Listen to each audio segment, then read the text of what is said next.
Audiolibros en Latino presenta Martin Hewitt, Detective, por Arthur Morrison.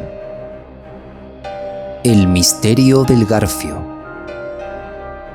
Hace ya unos cuantos años que un jurado forense investigó un caso de suicidio ante el cual Martin Hewitt presentó ciertas pruebas simples y directas acerca de la forma de la muerte y testificando el hecho de que se trataba de una triste cuestión de autodestrucción. El público obtuvo cierta información sugerente del mero informe del periódico, pero nunca supo la historia completa de la tragedia que condujo al suicidio del que se dispuso de manera tan sumaria. La época de la que hablo fue en los primeros días profesionales de Hewitt, poco después de que dejara la oficina de los señores Crillon, y mucho antes de que yo mismo lo conociera. En ese momento, pocos policías lo conocían y estaban al tanto de sus habilidades y menos aún las apreciaban en su verdadero valor. Las averiguaciones en relación con un caso lo habían llevado una mañana temprano al distrito que ahora se llama Londres al otro lado de la frontera y que comprende West Ham y las partes adyacentes. En ese momento, sin embargo, el distrito era muy diferente a su forma actual, ya que ninguna de las calles mugrientas que ahora lo caracterizan había sido construida, e incluso en sus partes más cercanas, el terreno abierto ocupaba más espacio que los edificios. El caso de Hewitt estaba en manos del cirujano de la división de policía, quien, según descubrió, se había ido a atender a un paciente. Hewitt lo siguió en dirección a la casa del mismo y lo encontró cuando regresaba. Caminaron juntos y cuando avistaron una hilera de casas, una muchacha que tenía el aspecto de una doncella salió corriendo por la puerta lateral de la casa del fondo, una casa bastante más grande y espaciosa y más pretenciosa que las demás de la cuadra. Casi de inmediato apareció un policía por la puerta principal y al ver a la niña correr, gritó a Hewitt y su acompañante que la detuvieran. Esto lo hizo Hewitt con un agarre firme pero suave de los brazos y dando la vuelta, la hizo marchar de nuevo. «Vamos, vamos», dijo, «no ganarás nada huyendo, sea lo que sea». Pero la niña estaba estremecida y sollozaba y gritaba incoherentemente, «No, no, no lo haga, temo que... No me gusta, señor, es terrible, no puedo estar ahí». Era una muchacha de complexión fuerte, de aspecto hosco, con cejas prominentes y una expresión facial bastante brutal. En consecuencia, su extrema agitación nerviosa, su rostro distorsionado y sus lágrimas eran más notorias. «¿Qué es todo esto?», preguntó el cirujano cuando llegaron a la puerta principal de la casa. «¿Se ha metido en problemas?». El policía se tocó el casco. «Señor, esta vez es un asesinato», dijo. «Eso es lo que es. He mandado llamar al inspector y también a usted, señor, para que vea, ya que no podía permitir que nadie saliera de la casa hasta que se lo hubiera entregado al inspector.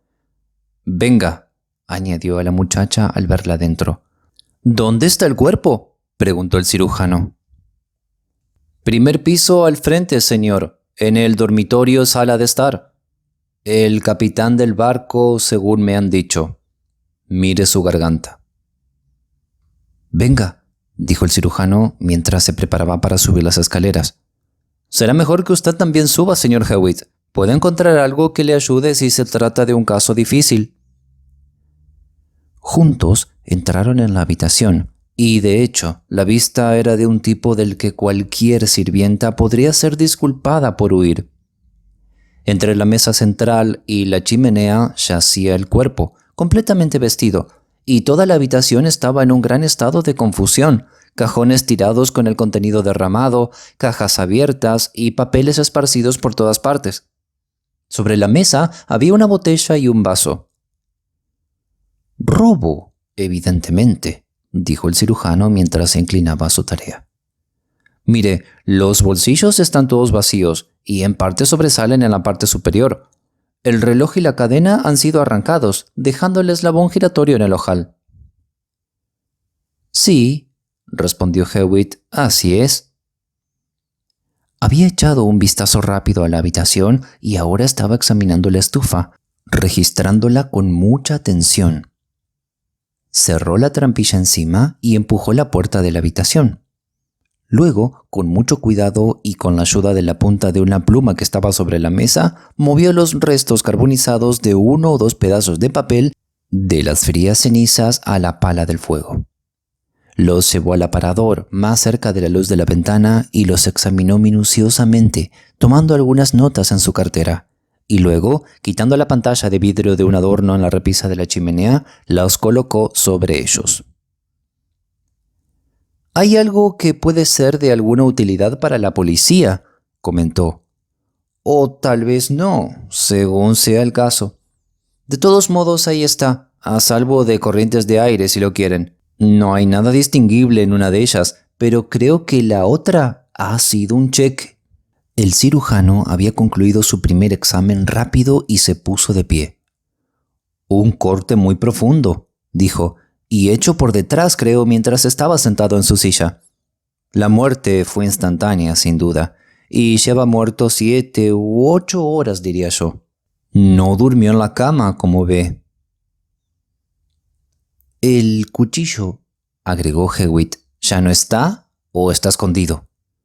Pero aquí está el inspector». El inspector era un extraño para Hewitt y lo miró inquisitivamente hasta que el cirujano lo presentó y mencionó su profesión. Luego dijo, con el aire de quien relaja de mala gana una regla de conducta: «Está bien, doctor, si es amigo suyo. Un poco de práctica para usted, señor Hewitt?» «Sí», respondió Hewitt con modestia. «No he tenido la ventaja de ninguna experiencia en la fuerza policial y tal vez pueda aprender.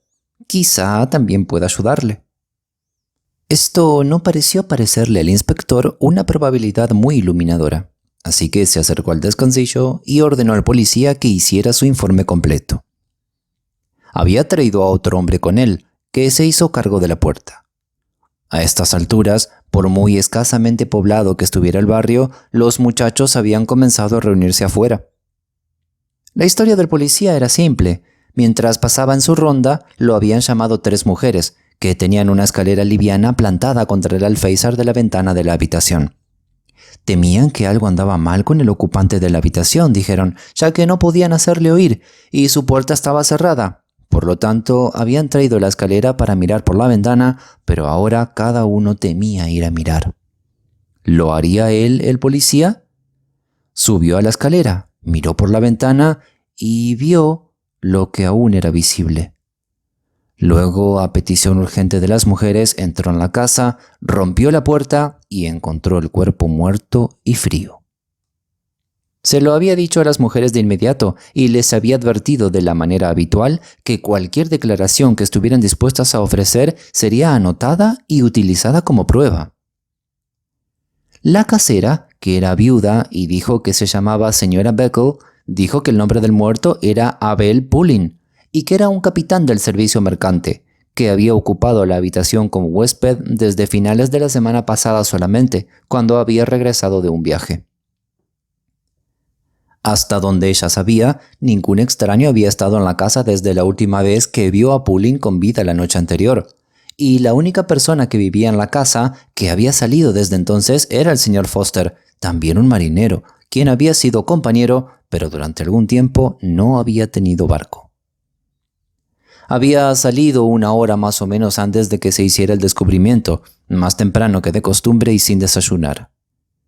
Eso era todo lo que sabía la señora Beckel, y las únicas otras personas en la casa eran el sirviente y la señorita Walker, una maestra de escuela.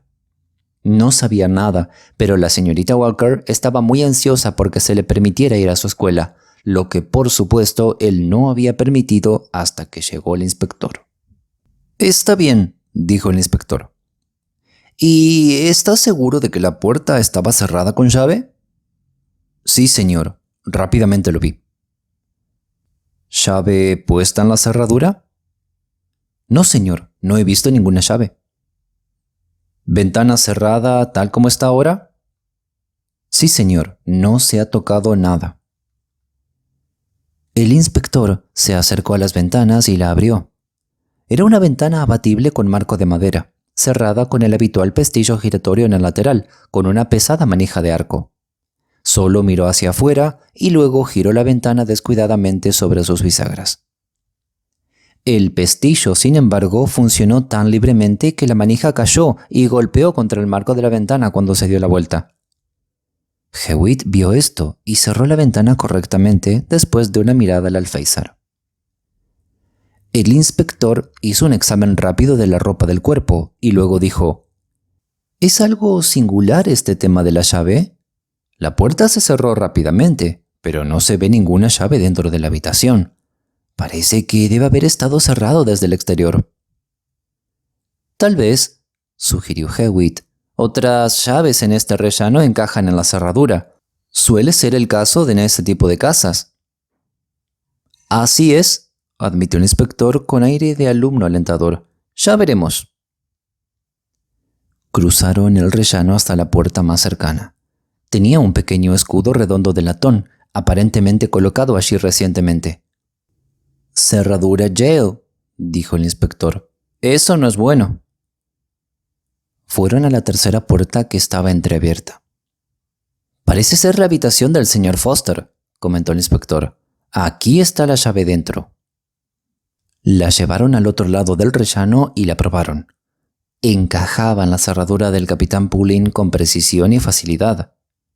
«¡Hola!», dijo el inspector. «¡Mire eso!». Hewitt asintió pensativamente. En ese momento se dio cuenta de que había alguien detrás de él, que había llegado sin hacer ruido. Se volvió y vio a una mujercita menuda, con la boca fruncida y expresión altanera, que no le hizo caso, sino que se dirigió al inspector. «Me alegrará saber, por favor», dijo, «cuándo podré salir de casa y ocuparme de mis deberes. Mi escuela ya ha estado abierta durante 3/4 de hora y no puedo concebir por qué estoy detenida de esta manera». «Lo siento mucho, señora», respondió el inspector. «Cuestión del deber, por supuesto. Quizás podamos dejarla ir ahora mismo. Mientras tanto, tal vez pueda ayudarnos. No está obligada a decir nada, lógicamente, pero si lo hace, tomaremos nota de ello. No escuchó ningún ruido poco común en la noche, ¿verdad?» «Nada en absoluto. Me retiré a las 10 y me dormí poco después. No sé nada de todo este horrible asunto y tengo que dejar la casa por completo tan pronto como pueda arreglarlo». «¿Tuvo alguna oportunidad de observar los modales o hábitos del señor Pulling?», preguntó Hewitt. «Pues la verdad que no. No vi ni sé nada de él. Pero podía escucharlo muy a menudo y su lenguaje no era del tipo que podía tolerar. Parecía dominar toda la casa con su comportamiento grosero y se emborrachaba con frecuencia. Ya le había dicho a la señora Beckle que si su estadía continuaba, la mía debería cesar. Lo evité, de hecho, por completo, y no sé nada de él». «¿Sabe cómo llegó hasta aquí este hombre? ¿Y si conocía antes a la señora Beckle o a alguien más en la casa?».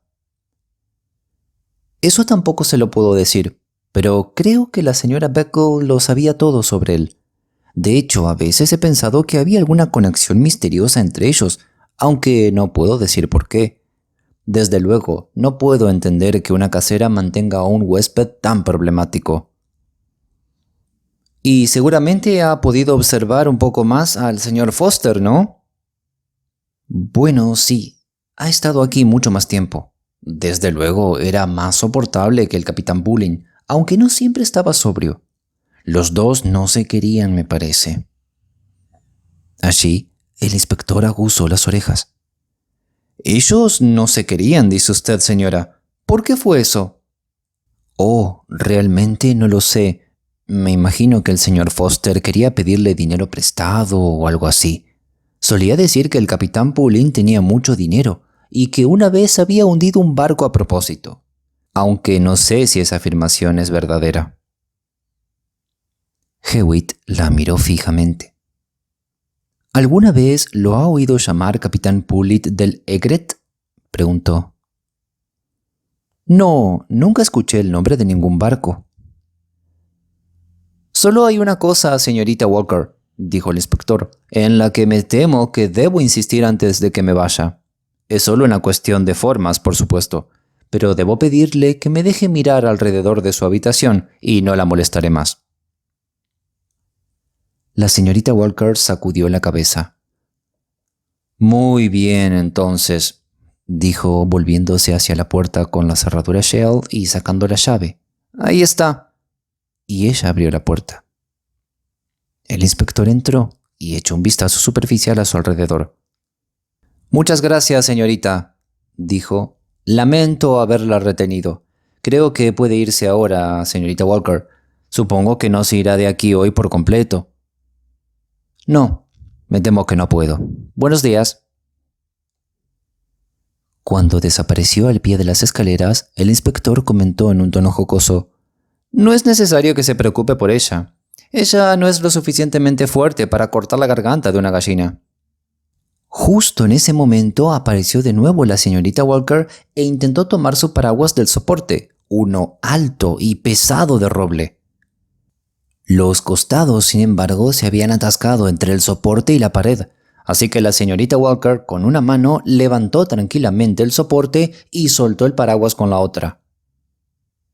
«Mis ojos», observó el inspector, «era un poco más fuerte de lo que parecía». El cirujano llegó al rellano. «Voy a enviarlo a la morgue ahora», dijo. «He visto todo lo que quiero ver aquí. ¿Ha visto a la casera?» «No aún, creo que está abajo». Bajaron las escaleras y encontraron a la señora Buckle en la trastienda, muy agitada, aunque no era el tipo de mujer que uno esperaría encontrar muy alterada por nada. Era delgada, dura y rígida, con la rigidez y agudeza que adquieren las mujeres que tienen una larga y solitaria lucha contra la pobreza. Al principio tenía muy poco que decir. El capitán Pulling se había alojado con ella antes. El día anterior había estado en casa toda la noche y se había acostado alrededor de las 11:30. Y un cuarto de hora más tarde todos los demás lo habían hecho también. La casa estaba cerrada para pasar la noche. La puerta de entrada estaba completamente atrancada y asegurada, y así se encontró por la mañana. Ningún extraño había estado en la casa durante algunos días. La única persona que se había ido antes del descubrimiento era el señor Foster, y se fue cuando solo estaba levantado el sirviente. Esto era inusual, ya que normalmente desayunaba en la casa. Lo que había asustado tanto a la chica, pensó, era el hecho de que después de que la puerta se abrió de golpe, se asomó a la habitación por curiosidad y se horrorizó tanto al verlo que salió corriendo de la casa. Siempre había sido una chica muy trabajadora, aunque de hábitos hoscos. El inspector hizo averiguaciones más concretas sobre el señor Foster y tras cierta renuencia, la señora Buckle dio su opinión de que, en efecto, andaba escaso de dinero. Había perdido su barco hacía algún tiempo por un descuido del deber y no era de costumbres del todo sobrias. En consecuencia, no había podido conseguir otras habitaciones todavía. Era un hecho, admitió, que él debía una suma considerable de alquiler, pero tenía suficiente ropa e implementos náuticos en sus cajas para cubrir eso y más. Hewitt había estado observando el rostro de la señora Buckle muy de cerca, y ahora de repente preguntó con énfasis: «¿Cuánto tiempo hace que conoce al señor Pulling?» La señora Buckle vaciló y devolvió la mirada firme de Hewitt con una rápida mirada de sospecha. «Oh», dijo ella, «lo conozco desde hace mucho tiempo, pero lo he visto muy de vez en cuando». ¿Una conexión por matrimonio, debo pensar? La mirada dura de Hewitt todavía estaba sobre ella. La señora Buckle miró de él al inspector y viceversa, y las comisuras de su boca se torcieron. Luego se sentó y apoyó la cabeza en su mano. «Bueno, supongo que debo decirlo, aunque me lo he guardado para mí hasta ahora», dijo con resignación. «Él es mi cuñado». Como le han dicho, no está obligada a decir nada ahora, pero cuanta más información pueda dar, más posibilidades habrá de detectar al asesino de su cuñado. «Bueno, no me importa, estoy segura. Fue un mal día cuando se casó con mi hermana. Él la mató, no de inmediato para que lo colgaran por ello, sino mediante un curso de brutalidad regular y hambre. Odiaba al hombre, dijo con un rápido acceso de pasión que sin embargo reprimió de inmediato. ¿Y sin embargo lo deja quedarse en su casa? Ay, no lo sé. Le tenía miedo y venía cuando le placía y prácticamente tomaba posesión de la casa. No podía mantenerlo alejado y ahuyentó a mis otros huéspedes. De repente se encendió de nuevo. ¿No fue eso suficiente para desesperar a cualquiera? Puede hacerse una idea. Se calmó de nuevo con un rápido esfuerzo y Hewitt y el inspector intercambiaron miradas. Déjeme ver. Él era el capitán del velero Ygritte, ¿no? Preguntó Hewitt. El que se perdió en el Pacífico hace un año más o menos. Sí. Si no recuerdo mal la historia de la pérdida, él y un nativo, un niño kanaka, fueron los únicos supervivientes. Sí, eran los únicos dos. Fue el único que volvió a Inglaterra. Bien.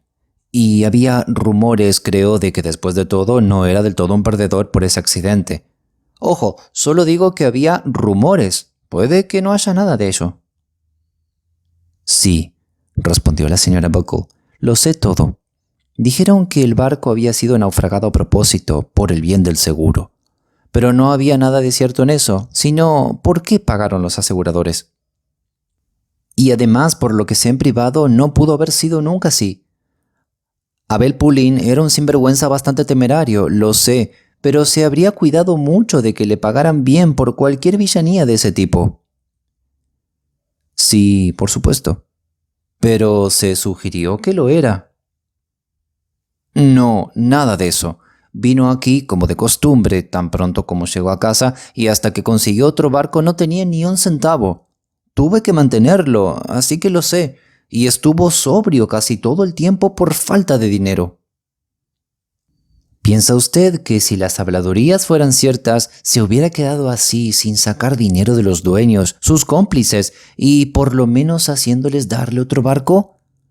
No, él no haría eso. Lo conozco demasiado bien. Sí, sin duda. Acababa de regresar de su próximo viaje después de eso, creo. Sí, en el bergantín de Iolanti, un barco más pequeño de lo que ha estado acostumbrado y que pertenece a diferentes propietarios. ¿Tenía mucho dinero esta vez?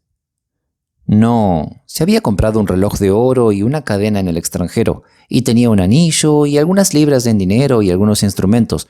Eso era todo, creo, además de su ropa. Bueno, todo ha sido robado ahora, dijo el inspector. ¿Se le ha desaparecido algo a usted? No. ¿Ni a los otros huéspedes que usted sepa? No, ninguno de ellos. Muy bien, señora Buckle. Sarah Taff era el nombre de la criada. Parecía haber superado su agitación y ahora estaba hosca y poco comunicativa. Ella no diría nada. Dijo que no necesitaba decir nada si no quería y no lo haré. Eso era todo lo que decía y lo repetía una y otra vez. Una vez, sin embargo, en respuesta a una pregunta sobre Foster, exclamó enojada: «Si es el señor Foster lo que está buscando, no lo encontrará. Es un caballero, lo es, y no voy a decirle nada». Pero eso fue todo. Luego, la señora Buckle mostró la casa al inspector, al cirujano y a Hewitt. Todo estaba en perfecto orden en la planta baja y en las escaleras.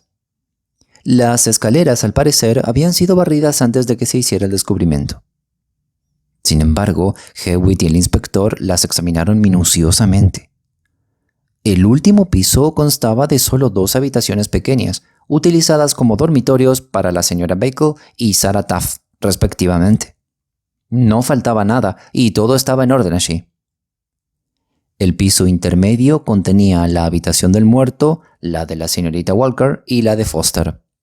Ya habían visto la habitación de la señorita Walker y ahora estaban en la de Foster. El lugar parecía revelar hábitos descuidados por parte de su inquilino, y estaba en todas partes en una confusión desaliñada. Las sábanas fueron arrojadas de todos modos al suelo y una silla volcada. Hewitt miró alrededor de la habitación y observó que no parecía haber ropa colgando, como era de esperar. «No», respondió la señora Buckle. «Últimamente se ha acostumbrado a guardarlos todos en sus cajas». «¿Cuántas cajas tiene?», preguntó el inspector. «¿Solo estas dos?». «Eso es todo». El inspector se agachó y trató de abrirlas. «Ambas cerradas», dijo. «Creo que nos tomaremos la libertad de echar un vistazo a estas cajas». Sacó un manojo de llaves y las probó todas, pero ninguna encajaba. Luego, Hewitt palpó el interior de las cerraduras con mucho cuidado con una cerilla, y luego, sacando un gancho para botones de su bolsillo, después de un cuidadoso trabajo de ganzúa, giró ambas cerraduras una tras otra y levantó las tapas. La señora Buckle profirió una exclamación de consternación y el inspector la miró con cierta curiosidad. Las cajas no contenían más que ladrillos. «Ah», dijo el inspector, «he visto este tipo de trajes antes. Los tiene gente que no paga las cuentas de hotel y cosas por el estilo». «Por cierto, es usted muy buen ganzúa, señor Hewitt. Nunca vi nada más rápido y limpio». «Pero yo sé que tenía mucha ropa», protestó la señora Buckle. «La he visto». muy probable, de hecho», respondió el inspector. «Pero ahora se ha ido, y el señor Foster se ha ido con ella». Pero la chica no dijo que tenía bultos cuando él salió». «No, no lo hizo. Y ella no dijo que no lo había hecho, ¿verdad? Ella no dirá nada sobre él, y dice que no lo hará. Incluso suponiendo que no lo estuviera con él esta mañana, eso no significa nada. La ropa no está, y cualquiera que pretenda un trabajo de ese tipo», el inspector señaló significativamente con el pulgar hacia la habitación del patrón, «primero sacaría sus cosas en silencio, para no tener dificultad en irse él mismo después». «No, creo que la cosa está bastante clara ahora, y me temo que el señor Foster es bastante malo. De todos modos, no me gustaría estar en sus zapatos». «Yo tampoco», asintió Hewitt. «Evidencia de ese tipo no es fácil de superar». «Vamos, señora Buckle», dijo el inspector. «¿Le importaría venir al salón con nosotros? El cuerpo está cubierto con una alfombra». Era evidente que la casera no quería ir, pero pronto se recompuso y siguió a los hombres. Se asomó desconfiada una vez por la puerta hacia donde yacía el cuerpo, y luego le dio la espalda con resolución. «Su reloj y cadena se han ido, y todo lo demás que tenía en los bolsillos», dijo el inspector. «Creo que dijo que tenía un anillo». «Sí, uno de oro muy grueso». «Entonces eso también ha desaparecido. Todo está dado vuelta y probablemente se hayan robado otras cosas. ¿Echa de menos algún objeto?». «Sí», respondió la señora Buckle, mirando a su alrededor, pero evitando con la mirada el montón cubierto de alfombra cerca de la chimenea. Había un sextante sobre la repisa de la chimenea. Era suyo, y guardaba 1 o 2 instrumentos más en ese cajón, señalando uno que había sido sacado. «Pero parece que ya no están». «Y había un pequeño barco tallado en marfil y que valía dinero, creo. Eso tampoco está». «No sé sobre su ropa. Algunas de ellas pueden haber sido robadas o no». Se acercó a la cama y apartó la colcha. «Oh», agregó, «las sábanas también han desaparecido de la cama». «Lo habitual», comentó el inspector. «Envuelve el botín en una sábana y así hace un paquete conveniente. ¿No le falta nada más?». La dueña miró otra vez a su alrededor y dijo con dudas: «No, me parece que no». «Ah, creo que sí», añadió de repente. «El garfio de mi tío no está». «Oh», observó el inspector con lúgubre jocosidad, «se ha llevado el garfio del tío también como el suyo propio, ¿verdad? ¿Cómo era ese garfio de su tío?». «No era de mucho valor», explicó la señora Buckle, «pero lo guardaba como un recuerdo. Mi tío abuelo, que murió hace bastantes años, también era capitán de un barco y había perdido su mano izquierda por accidente. Llevaba un garfio en su lugar, un garfio hecho para él a bordo de su barco. Era un gancho de hierro atornillado a una culata de madera. Se lo quitó la última vez que enfermó y me lo dio hasta que pudiera estar bien, me dijo. Pero nunca mejoró, así que lo guardé desde entonces. Colgaba de un clavo a un lado de la chimenea. No hay heridas en el cuerpo que puedan haberse hecho con un gancho como ese, doctor, ¿verdad?, preguntó el inspector. No, no hay heridas en absoluto, excepto una. Bueno, dijo el inspector moviéndose hacia la puerta. Tenemos que encontrar a Foster ahora, eso está muy claro. Veamos, ¿lo ha enviado a la morgue, dice doctor? Perfecto. Supongo que no tendrá ninguna razón en particular para enviar a la chica afuera hoy, ¿verdad, señora Beckle?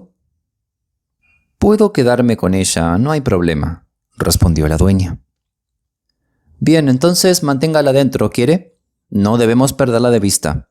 Dejaré a un par de hombres aquí y les diré que no se le debe permitir salir. Hewitt y el cirujano bajaron las escaleras y se separaron en la puerta. Volveré mañana por la mañana, dijo Hewitt, sobre ese otro asunto del que estaba hablando. ¿Nos encontraremos entonces? Claro, respondió el médico. De todos modos, si no me encuentra, le dirán dónde estoy. Buenos días. Buenos días, respondió Hewitt y luego se detuvo. Estoy agradecido por haberme permitido mirar arriba aquí, dijo. No estoy seguro de lo que el inspector tiene en mente, pero debo pensar que cualquier cosa que él notara sería bastante clara para él, aunque naturalmente sería muy cauteloso al hablar de ello delante de otras personas, delante de mí mismo incluso. Siendo ese el caso, podría parecer bastante presuntuoso de mi parte hacer sugerencias, especialmente porque él parece bastante confiado.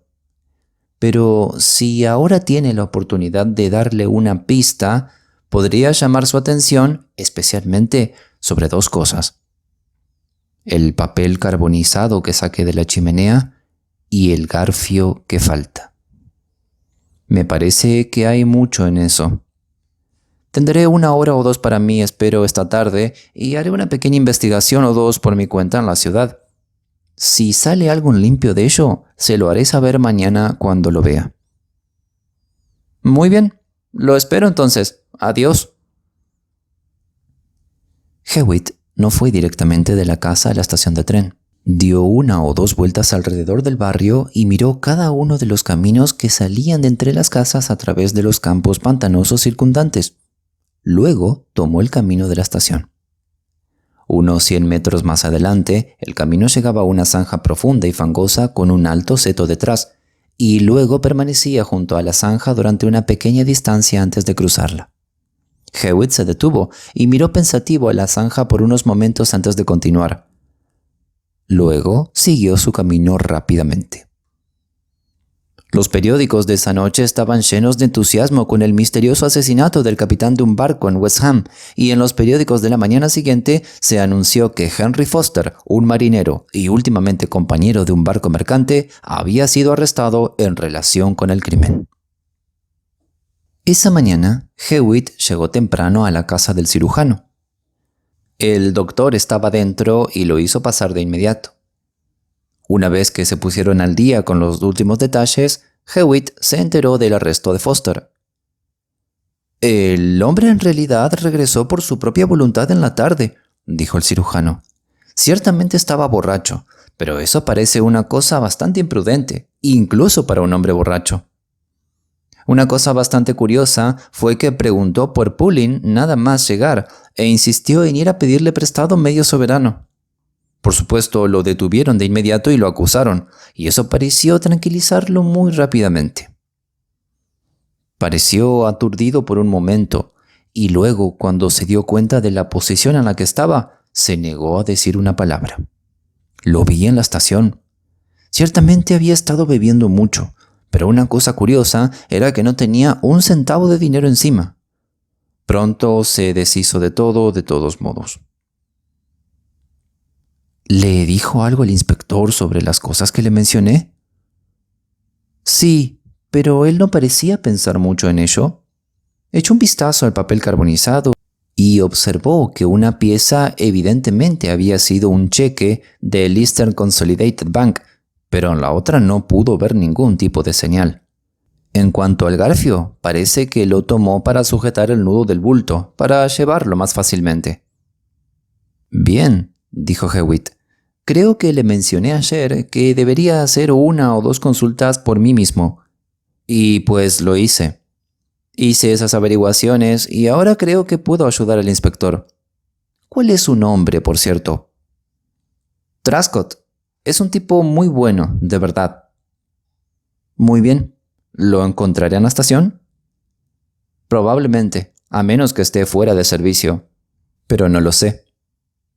Primero debería llamar a la casa si fuera usted. Eso está mucho más cerca de la estación y posiblemente él esté allí. Incluso si no lo está, habrá un alguacil y él puede decirle dónde encontrar a Truscott. Hewitt se dirigió a la casa y tuvo la suerte de alcanzar a Truscott en su camino hacia allí. «Buenos días, inspector», saludó alegremente. «Creo que tengo algo de información para usted». «Ah, buenos días. ¿Qué es?» «Se trata de este asunto», respondió Hewitt, señalando con un movimiento de cabeza la hilera de casas 100 metros más adelante. «Pero será más claro si repasamos todo juntos y tomamos lo que he descubierto en el lugar que le corresponde. No está del todo satisfecho con la captura de Foster, ¿verdad?» «Bueno, pues la verdad que no tanto. Hemos rastreado sus acciones ayer después de que salió de la casa y tal vez no nos ayude mucho. ¿Pero qué sabe usted?» «Se lo diré, pero primero, ¿con qué podría enganchar un garfio caído en una zanja?» «Pues cualquier palo largo con un gancho en el extremo serviría». «Bien, pero ¿tendrá uno por aquí? ¿Tendrá un rastrillo de jardín en la casa? ¿Será suficiente con eso?» «Sí, creo que sí. Hay uno bastante largo. Veamos». Consiguieron un rastrillo de jardín y, con él, Hewitt y el inspector se abrieron paso por el camino que conducía a la estación de ferrocarril y se detuvieron junto a la zanja. «Lo he traído hasta aquí simplemente por una cuestión de conjeturas», dijo Hewitt, «y tal vez no haya nada en ello, pero si lo hay, nos puede ayudar. Esta es una zanja muy fangosa, con un fondo blando probablemente de muchos pies de profundidad, a juzgar por la naturaleza húmeda del suelo por aquí». Tomó un rastrillo y lo hundió profundamente en la zanja, arrastrándolo lentamente hacia arriba por el costado. Apareció una maraña de juncos, barro viscoso, con 1 o 2 palos entre ellos. «¿Cree que el cuchillo ha sido arrojado aquí?», preguntó el inspector. «Posiblemente, y posiblemente algo más. Ya veremos». Y Hewitt hizo otra inmersión. Así avanzaron minuciosa y laboriosamente, rastrillando cada parte de la zanja a medida que avanzaban, siendo frecuentemente necesario que ambos tiraran juntos para sacar el rastrillo a través de la maraña de maleza y basura. Habían recorrido 7 u 8 metros desde el ángulo del sendero donde se acercaba la zanja cuando Hewitt se detuvo, con el rastrillo en el fondo. «Aquí hay algo que se siente un poco diferente», dijo. «Lo agarraré lo mejor que pueda y luego lo arrastraremos hacia arriba lenta y constantemente juntos». Le dio al rastrillo un ligero giro y luego los dos tiraron firmemente. En ese momento, el objeto hundido se separó de repente, como si la succión del lodo lo hubiera mantenido debajo, y salió fácilmente a la superficie. Era una masa fangosa y tuvieron que moverla de aquí para allá unas cuantas veces en el agua superior más clara antes de que vieran que era un bulto de lino. Lo sacaron a tierra y desataron el grueso nudo de la parte superior. Dentro había un mantón indio, también anudado, y lo abrieron a su vez. Allí, húmedo y sucio, yacía un sextante, un cronómetro en una caja, un reloj y una cadena de oro, un puñado de monedas, un grueso anillo de oro, un barco tallado en marfil, con gran parte del delicado trabajo roto, un chaleco de piel de foca, una llave de puerta, un cuchillo de marinero y un gancho de hierro atornillado a una culata de madera. ¡Por Dios!, exclamó el inspector Truscott. ¿Qué es esto? Es un lugar muy extraño para esconder un botín de este tipo. Vaya, ese reloj y esos instrumentos han de estar arruinados. Sí, me temo que sí, respondió Hewitt. Verá, las cosas están envueltas en las sábanas, tal como esperaba, pero esas hojas significan algo más. Hay dos, si se fija. Sí, claro, pero no veo a qué apunta. Todo el asunto es de lo más extraño. Foster sin duda habría sido un tonto si ocultara las cosas aquí. Él mismo es marinero y sabe mejor que nadie que guardar cronómetros y sextantes en una zanja húmeda sería algo impensable, a menos que se haya asustado y los haya escondido aquí porque se descubrió el asesinato. Pero usted me dijo que ha rastreado sus movimientos después de que se fue. Si se hubiera acercado aquí mientras la policía andaba, lo habrían visto desde la casa. No, usted tiene al prisionero equivocado. La persona que puso esas cosas allí no las volvió a querer. Entonces, ¿cree que el robo no fue el motivo después de todo? Sí, lo era, pero no este robo. Venga, lo hablaremos en la casa. Llevemos estas cosas con nosotros. Al llegar a la casa, Hewitt inmediatamente cerró, echó el cerrojo y atrancó la puerta principal. Luego, con mucho cuidado y suavidad, desató cada cerrojo, pestillo y barra en orden, apretando la puerta con la mano y tomando todas las precauciones para evitar ruidos. Sin embargo, el ruido era considerable. Había una gran falta de aceite por todas partes, y todos los cerrojos chirriaban. La cerradura en particular hizo mucho ruido, y cuando la llave giró a medias, el cerrojo salió disparado con un fuerte golpe. Cualquiera que hubiese escuchado alguna vez cómo se abría o se atracaba la puerta, dijo Hewitt, dudaría en abrirla en la oscuridad de la noche después de cometer un asesinato. Recordaría el ruido. ¿Le importaría llevar las cosas a la habitación de arriba? Iré y le haremos una pregunta a la señora Buckle. Truscott subió las escaleras y Hewitt lo siguió poco después. Acabo de preguntarle a la señora Buckle, dijo, si el capitán fue o no a la puerta principal con algún motivo la noche anterior a su muerte. Ella dice que se quedó allí durante una media hora más o menos fumando su pipa antes de irse a la cama. Vamos a ver lo que eso significa ahora. Examinaremos el asunto a la luz de los nuevos descubrimientos. Sí, dígame. Muy bien, creo que aclarará las cosas si resumo por separado todas mis conclusiones de la evidencia como un todo desde el principio. Quizá le hayan llamado la atención las mismas ideas, pero estoy seguro de que me perdonará que las repase. Ahora, aquí había un hombre indudablemente asesinado y el asesino se había ido de la habitación. Había dos caminos por los que podría haber ido, la puerta y la ventana. Si pasaba por la ventana, entonces era alguien que no vivía en el lugar, ya que no parecía haber faltado nada cuando la chica bajó, aunque tenemos que evitar fiarnos de todo lo que ella decía, de todo lo que vio a su manera y de su casi reconocida determinación de no incriminar a Foster. Parecía a primera vista probable de que el asesino hubiera salido por la puerta, porque la llave había desaparecido por completo. Y si hubiera salido por la ventana, probablemente habría dejado la llave en la cerradura para estorbar a cualquiera que intentara entrar con otra llave. Pero luego se sube la persiana y se encuentra así en la mañana. Probablemente hubiese sido abierta al anochecer, y el asesino tal vez no lo levantaría excepto para salir por ese camino. Pero entonces la ventana fue cerrada y asegurada. Pero ¿no se puede cerrar y sujetar tan fácilmente por fuera como por dentro? El pestillo está muy suelto y se balancea solo. Esto evita que la hoja se cierre cuando se golpea sin cuidado. Pero mire esto. Se levantó y fue a la ventana. Cualquiera de fuera que se atreviera a sujetar el pestillo con el dedo hasta que la hoja se cerrara hasta el final del marco, podría cerrar la ventana por completo, y el pestillo simplemente se balancearía en su ranura designada. Y ahora observe lo siguiente. Usted y yo observamos el alféizar de afuera. Es un alféizar nuevo y liso. La casa en sí es casi nueva, pero probablemente vio en un lugar un hoyo o depresión claramente marcado. Mire, parece haber sido perforado con una punta afilada de acero. Era absolutamente nuevo, porque había polvo de piedra alrededor de la marca.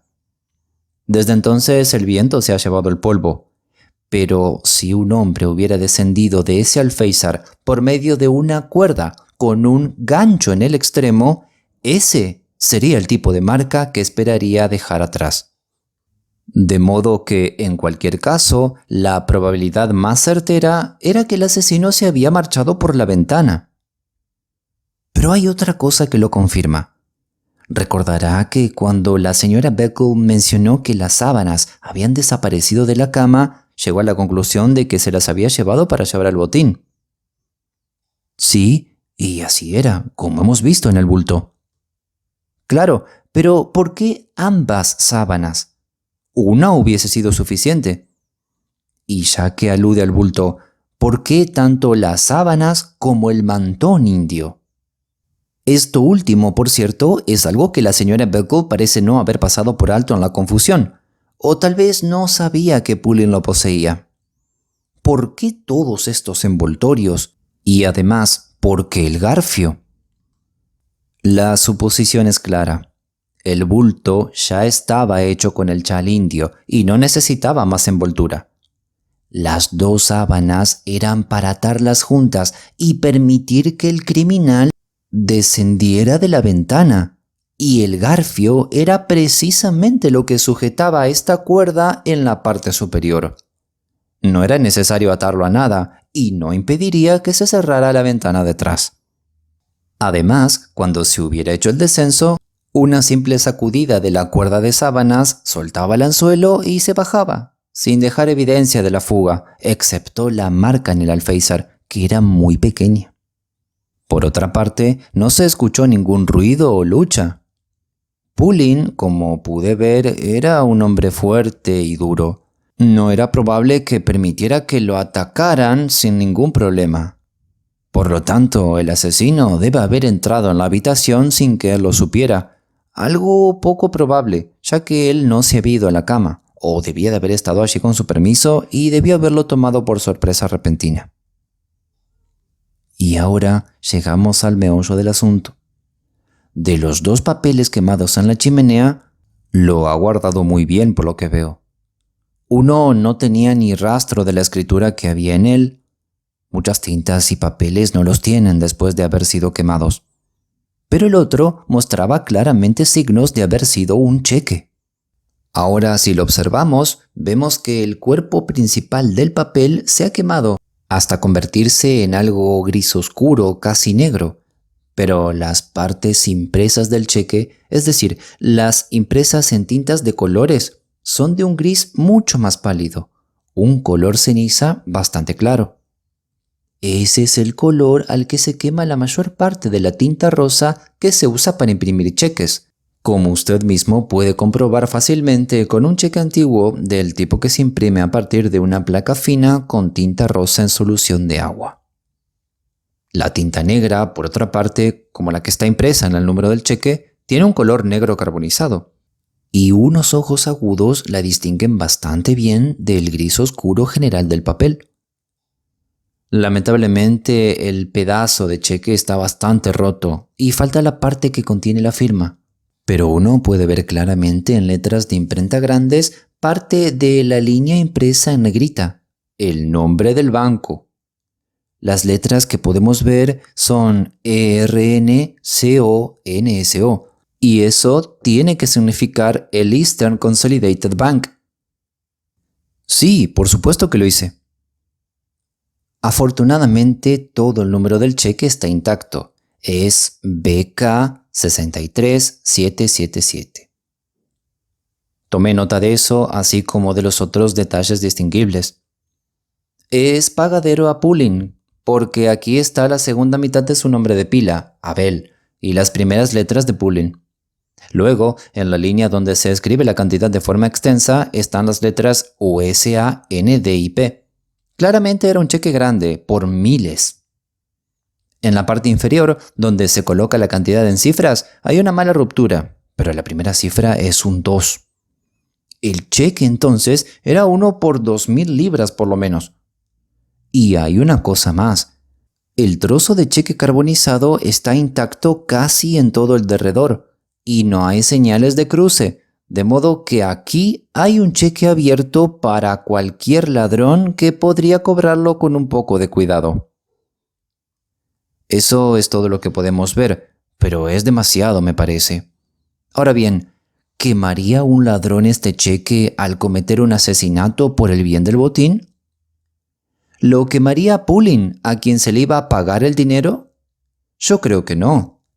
Entonces, ¿quién en todo el mundo tendría algún interés en quemarlo? Ni un alma. Con una sola excepción: el hombre que lo extendió. ¡Claro! ¡Exacto! Pero ¿quiere decir que el hombre que escribió ese cheque habrá asesinado a Pulling para recuperarlo y destruirlo? Esa es mi opinión. Ahora, ¿quién sacaría a Pulling un cheque de 2.000 libras esterlinas? ¿Alguien en esta casa? Es probable. Me parece que no. Una vez más, se nos señala a un extraño. Y ahora recuerde los antecedentes de Pulling. En su penúltimo viaje, su barco, el Ygritte, de Valparaíso a Wellington, Nueva Zelanda, naufragó en las Islas Pamutu, muy lejos de su rumbo debido. No había más que una pequeña tripulación, y como sucedió, todos se perdieron, excepto Pulling y un chico kanaka. El Ygritte estaba fuertemente asegurado, y había rumores desagradables en Lloyd's de que el capitán Pulling se había asegurado de su paradero, se había cuidado y había destruido el barco en conveniencia de los propietarios, y que el niño kanaka solo había escapado porque conocía bien las islas. Pero no hubo nada positivo en la forma de probar esto, y los aseguradores pagaron, sin más quejas encubiertas. Y como recordará, la señora Heckle nos dijo ayer que Pulling a su regreso no tenía dinero. Ahora, supongamos que la historia del naufragio intencional fuera cierta y que por alguna razón el pago de Pulling se pospusiera hasta después de su próximo viaje. Las personas que enviaron a sus hombres a la muerte en el Pacífico, ¿durarían ante un solo asesinato para ahorrar 2.000 libras? Yo creo que no. Después de que lo dejé ayer, hice algunas averiguaciones particulares en Lloyd's a través de un amigo mío, también asegurador. Descubrí que el único propietario del Ygritte era un tal Herbert Roof, conocido en el mercado como Herbert Roof & Company. La empresa es muy pequeña en lo que respecta a los envíos y durante mucho tiempo ha tenido la reputación de ser muy inestable financieramente.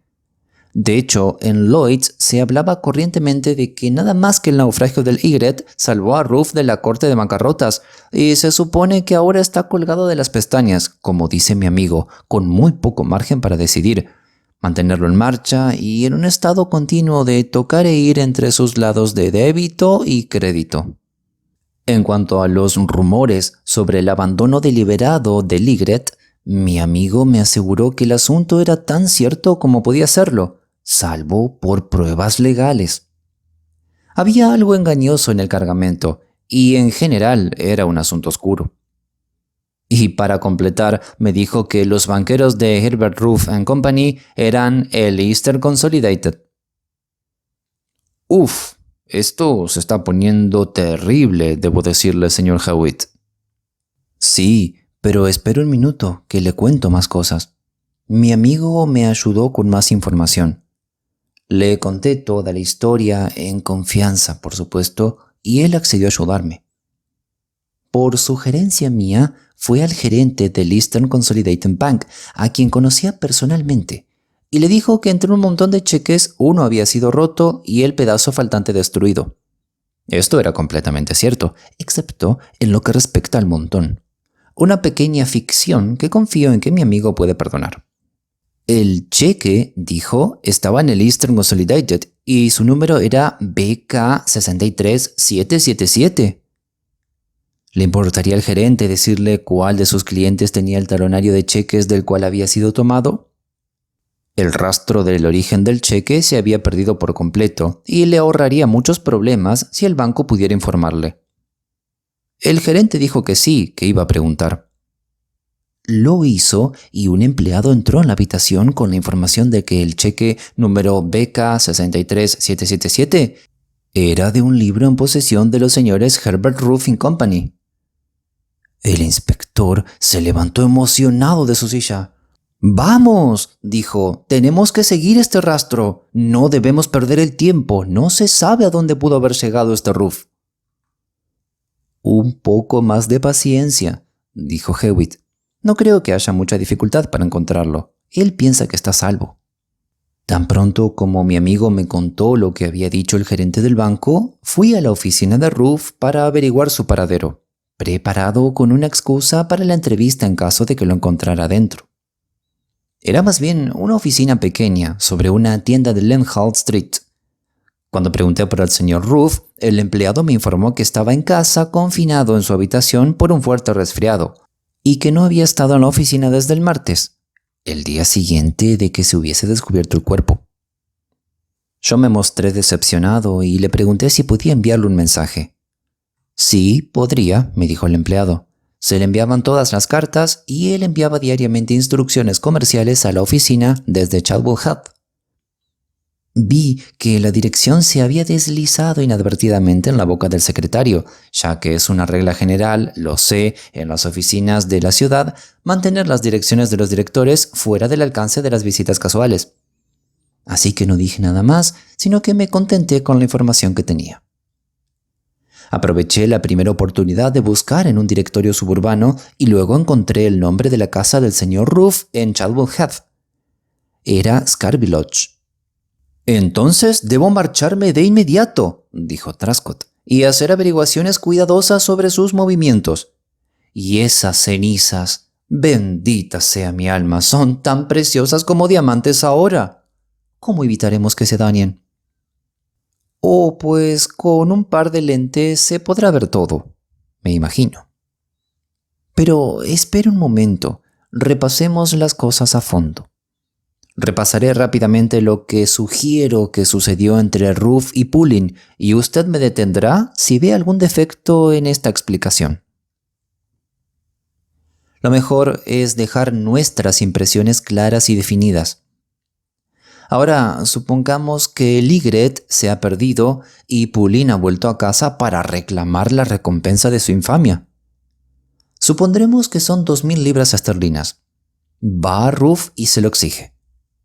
Roof dice que no puede pagar en ese momento, está muy apurado y el dinero del seguro de Ligret acaba de salvarlo de la bancarrota. Pulling insiste en tener su dinero, pero dice Roof que esto es imposible, porque no lo tiene. Un cheque por esa cantidad sería rechazado. El botín de los aseguradores se ha utilizado para mantener las cosas en marcha. Roof le dice claramente a Pulling que debe esperar el dinero. Pulling no puede revelar la conspiración sin implicarse a sí mismo y Roof lo sabe. Promete pagar en un tiempo determinado y le da a Pulling un pagaré o algo por el estilo, y con eso Pulling tiene que contentarse. Como no tiene el dinero, tiene que marcharse. En otro viaje, esta vez en un barco que pertenecía a otra persona, porque las cosas se complicarían si Roof no le daba trabajo. Hace su viaje y regresa. Y vuelve a pedir su dinero. Pero Roof está tan apurado como siempre. No puede pagar y no puede negarse a pagar. Es ruina de cualquier forma. Sabe que Pulling no aguantará más retrasos y puede hacer algo desesperado, por lo que Roof hace algo muy desesperado él mismo.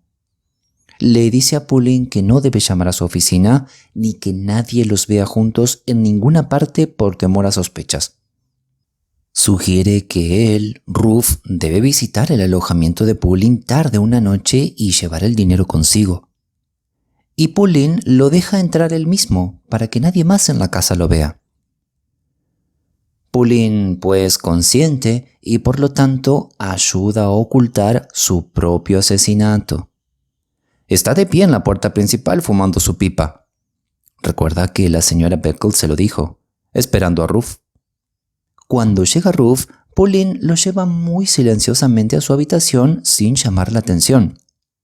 Ruth, por su parte, ha preparado las cosas fingiendo un fuerte resfriado y acostándose temprano, saliendo, quizás por su ventana, cuando toda la casa estaba tranquila. Hay muchos trenes de última hora desde Chadwick Heath que los llevarían a Stratford. Pues bien, cuando están a salvo en la habitación de Pauline, Ruth escucha la puerta principal que se cierra, se echa el cerrojo con todos esos chirridos y golpes y decide que no será seguro salir por ese camino después de que haya cometido su crimen. Los dos hombres se sientan y hablan, y Pauline bebe. Ruth no. Recordará la botella sobre la mesa con un solo vaso.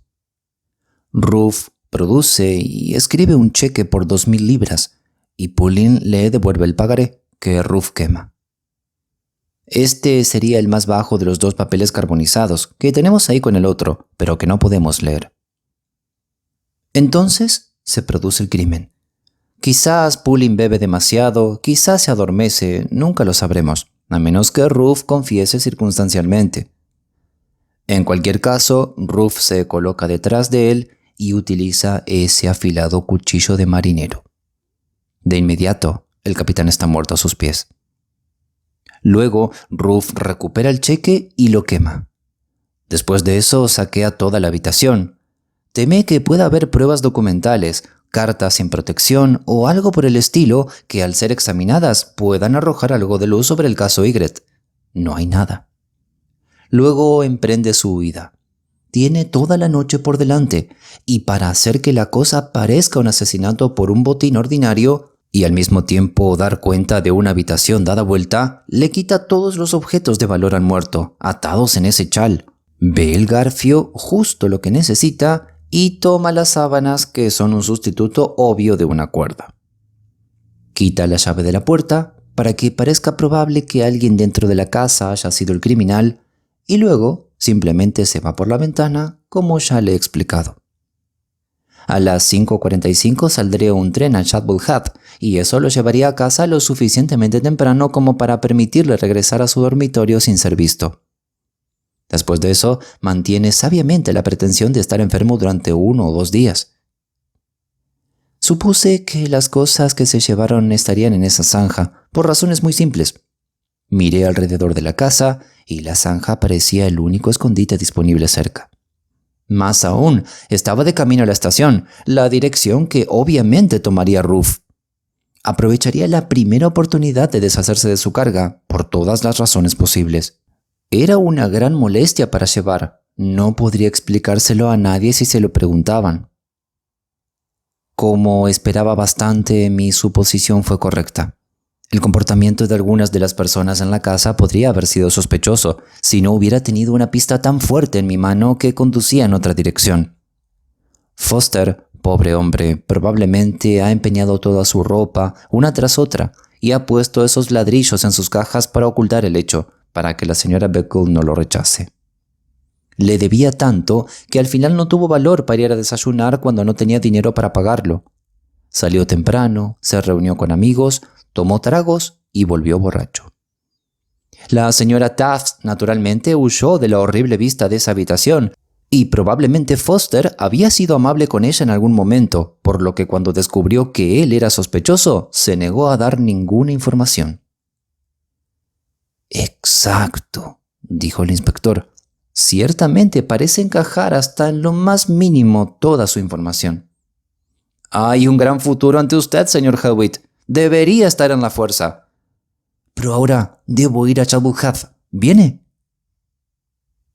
En Chadwick Heath se descubrió que se había tomado un billete de ida y vuelta en primera clase a Stratford justo antes de que saliera el tren de las 10:54 la última noche en que Abel Pauline fue visto con vida, y que la mitad de la vuelta había sido entregada por un pasajero que llegó por el tren, el primer tren poco después de las 6 de la mañana.